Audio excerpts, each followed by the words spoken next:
Okay, what's good, what's good? What's good? You already know who it is. It's your boy Diesel, and we coming at you for the boys. This is for all my young men out there who want to level up, become better versions of themselves, and while improving yourselves, improve your relationships and the quality of the people you have relationships with. All right, so with that being said, today we gonna break into this, right?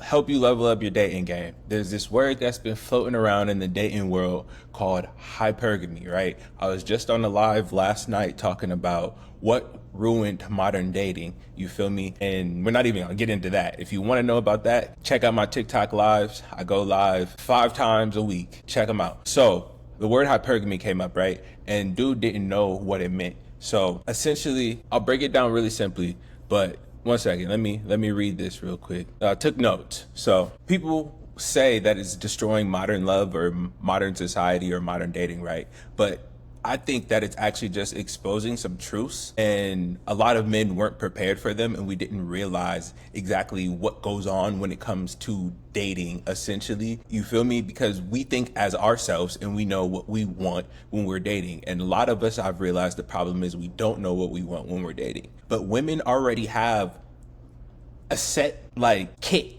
This is the kit. You feel me? Part of it is leadership. Part of it is stability, emotionally and financially. You feel me? Like there are certain things that we can say both sides of the coin want, but men are not going to verbally say this. The most the men is going to say respect usually, but that's not even what I'm trying to get into. Like I said, when we want to talk about modern dating and love, we can get down into that. But when we think about the idea of hypergamy, a lot of people will be like, oh, have you ever been left for a dude with more money or more status or more clout?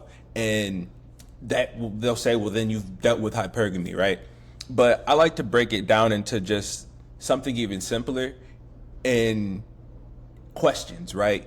So if we use questions, we can unpack things differently, right? So I'll usually just say this: can we agree that the majority of women prefer, not want, not all, but prefer a man who exhibits leadership and can lead her, or at least help guide her or teach her something? They would prefer to be with a man who can teach them something than a man that they would have to teach something, right? I'm not saying that's exclusive or that they both shouldn't be learning from each other, but just simply follow this question, right? So do most women prefer a man who could possibly show or teach them something and exhibits leadership skills and qualities? Usually that answer is yes. Would most women prefer a man who is as financially stable or more than her? Usually the answer is yes. Would most women prefer a man who were stronger than them or taller than them physically? Usually the answer is yes. And so with the idea that men and women want the same things in dating,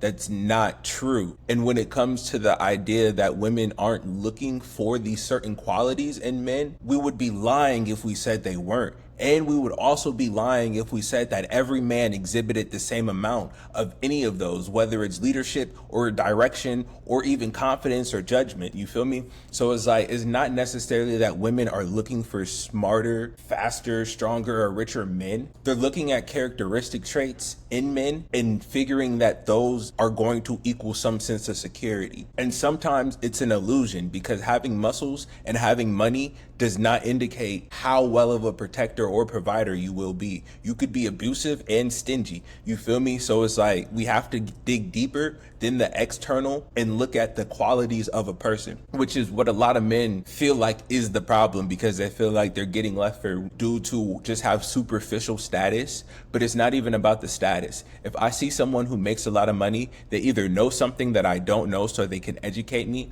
or they're super dedicated and have stuck to a path. And a lot of the time, leaders are the ones who make money, the managers, the owners. So there's a leadership quality about you if you have people coming to you to figure out how to make money, or you can teach me how to make money, or the simple fact of, I know that I don't have to worry day to day about my daily needs being met financially. Stability is important to all of us. It's just men and women think about it differently, because as a man, we just expect ourselves to go get it, and that we know we have to do it. You feel me? That's a whole nother question. But that's how I like to think about it. So people will say hypergamy is a woman's instinct to date up, whether that's socially, financially, or emotionally, right? And it's for what I was just saying, the qualities in the man or the qualities in the environment that are going to indicate my safety and survival for the long term.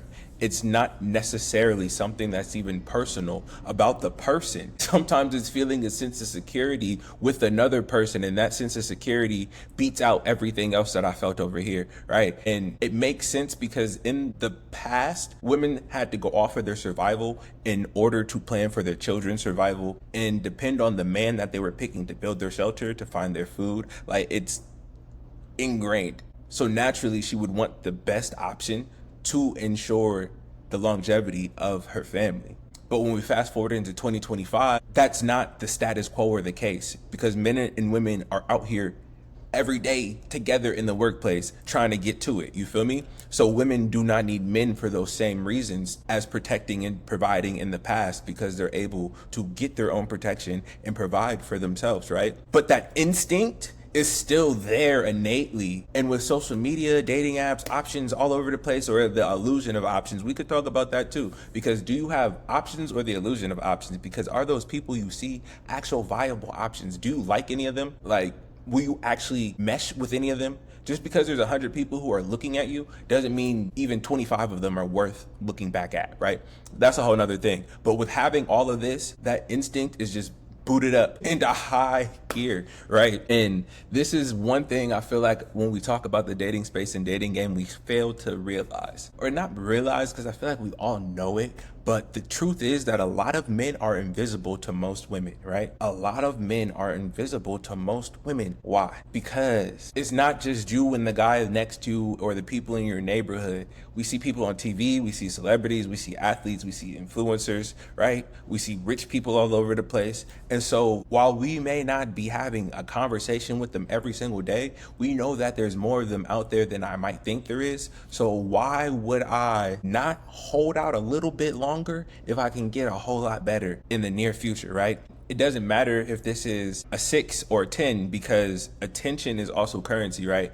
And so again, I'm not going to say all, but we can agree that it is easier for most women to get some type of attention than it is for most men to get some type of attention. And I mean that in a relational or sexual way, right? And attention is a currency. So if I'm just getting enough attention, then I don't need actually settle down with the right thing until I'm actually ready, right? And while I'm getting all this attention, I'm getting used to different things and characteristic traits and all of these essentially different people, right? And all of this attention in different ways, because not everyone is going to show the same type of affection in the same way. Like, I might like to spend a lot of quality time with you. I might like to buy you gifts. I might like to surprise you. So like every single one is something different. And then just seeing other people getting these things and the attention other people get, now you feel as if you can get that as well. And yes, this does go on both sides, but men don't have the same want necessarily to date someone who has a higher status, is a leader, has more money, or can show or teach them something. They just want someone that they get along with who respects them. Simply as that, right?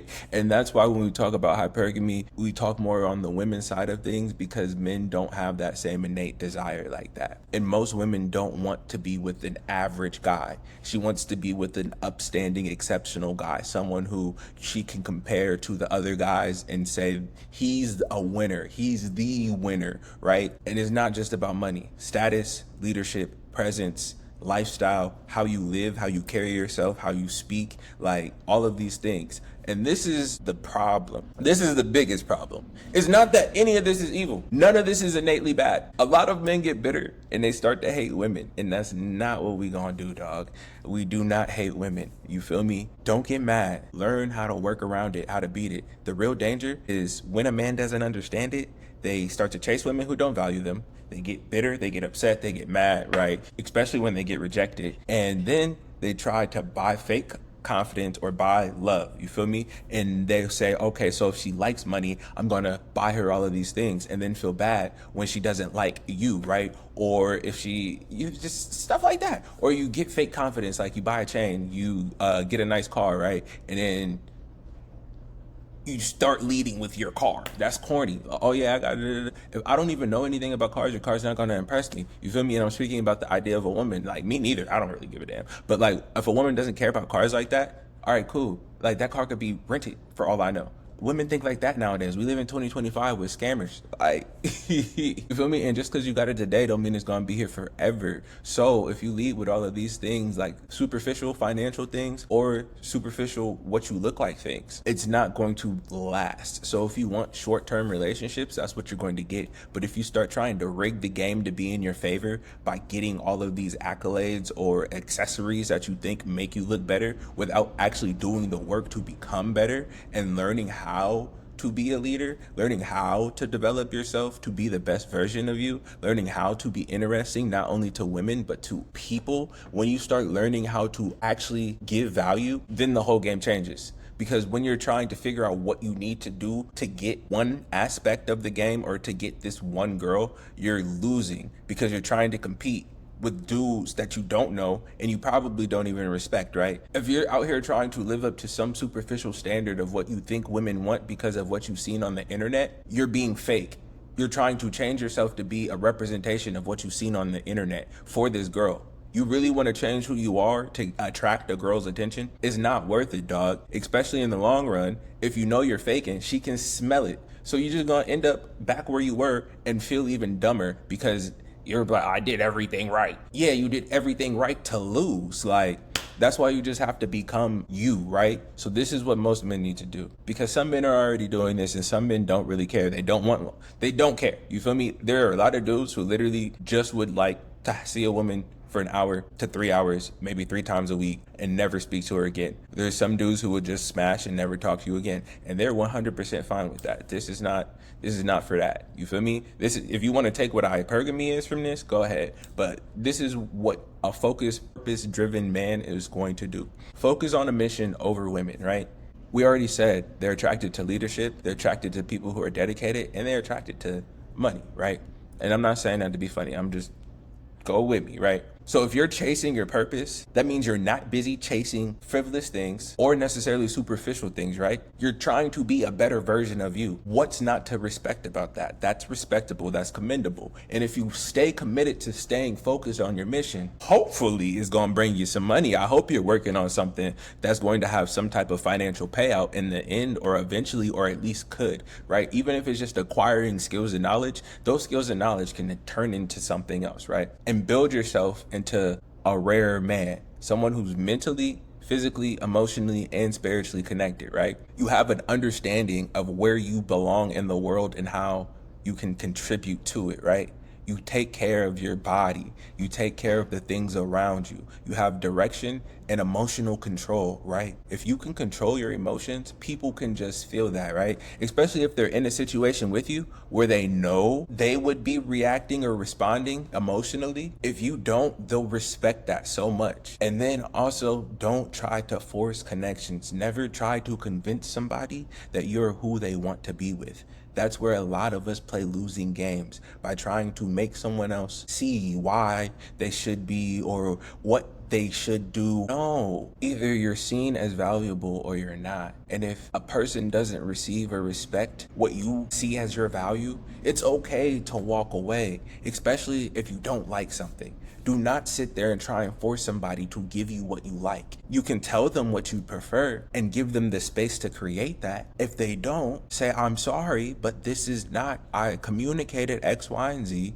and this is not that. The best men out here do not try to outdo other dudes. They build where they are. They build their own lane and they go with who they're meant to be with. The right woman will show up for you when you're on the right path, right? When you're outside on someone else's path, you're going to end up with someone else's vision or dream. So I think love is possible. But if you're bitter, if you're chasing validation, if you're out here playing games and you're coming from a place of anger, hypergamy doesn't destroy love. It just exposes men who aren't ready for it. And it shows the true nature of some women. Some women are superficial, and people will say that's hypergamy, that's being superficial. There's a difference. And overall, love isn't about chemistry, it's about alignment. So figure out who you are and get aligned with that, and then figure out who aligns with you and your mission. So if this video gave you any clarity, drop a emoji in the comments and tell me, have you ever lost a woman because of hypergamy?